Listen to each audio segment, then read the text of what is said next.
Jadi misi gereja itu harus sama dengan misi Yesus. Apa misinya?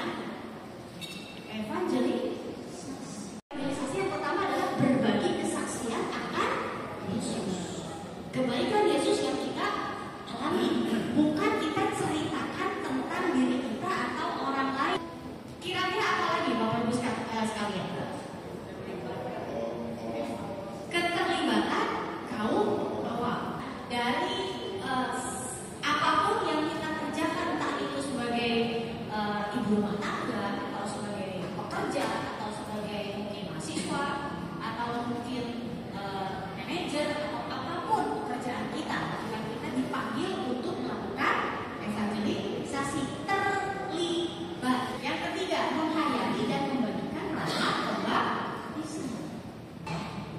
Inilah 3 kunci evangelisasi Katolik. Jadi nanti di dalam evangelisasi sebetulnya kita akan banyak bercerita tentang Tuhan Yesus. Mari kita lihat sebetulnya tantangan dalam kegiatan evangelisasi itu apa sih?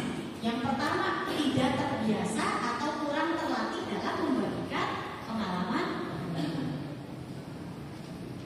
Oh, ini pengalaman di mana kayak gimana? Yang pengalaman kamu disembuhkan, yang pengalaman kamu diselamatkan, yang pengalaman kamu ditolong, gitu kan? Itu adalah pengalaman iman. Yang kedua, pengetahuan atau pengalaman iman umat Katolik yang beragam dan tidak merata. Betul, terkadang kita ada yang dibaptis dari bayi, ada yang dibaptis dewasa, pasti akan berbeda, ya, gitu kan?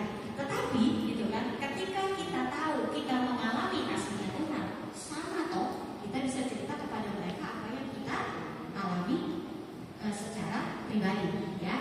Lalu belum tahu cara efektif, efisien dalam melakukan evangelisasi, tenang, jangan takut. Nanti kita akan bagikan bagaimana cara melakukan evangelisasi, ya.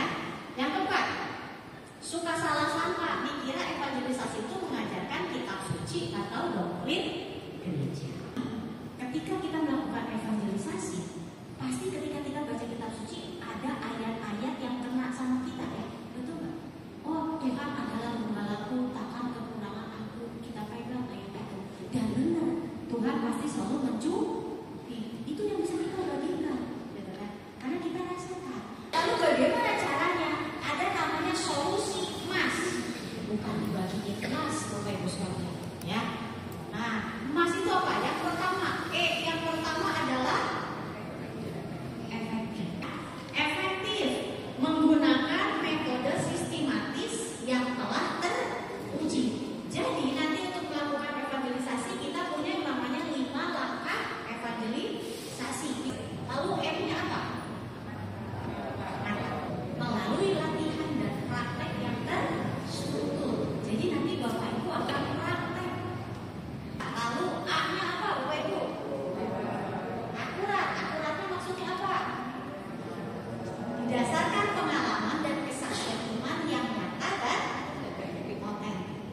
Jadi akurat. Jadi kalau Bapak Ibu mau sharing iman, sharinglah pengalaman iman yang nyata. Sharinglah pengalaman iman yang sudah kita alami. S-nya itu apa? Sederhana. Dengan cara yang sederhana, gitu kan? Sederhananya memuat hal-hal pokok dasar-dasar iman Katolik yang umum. Jadi ini solusi emas itu adalah efektif, mantap,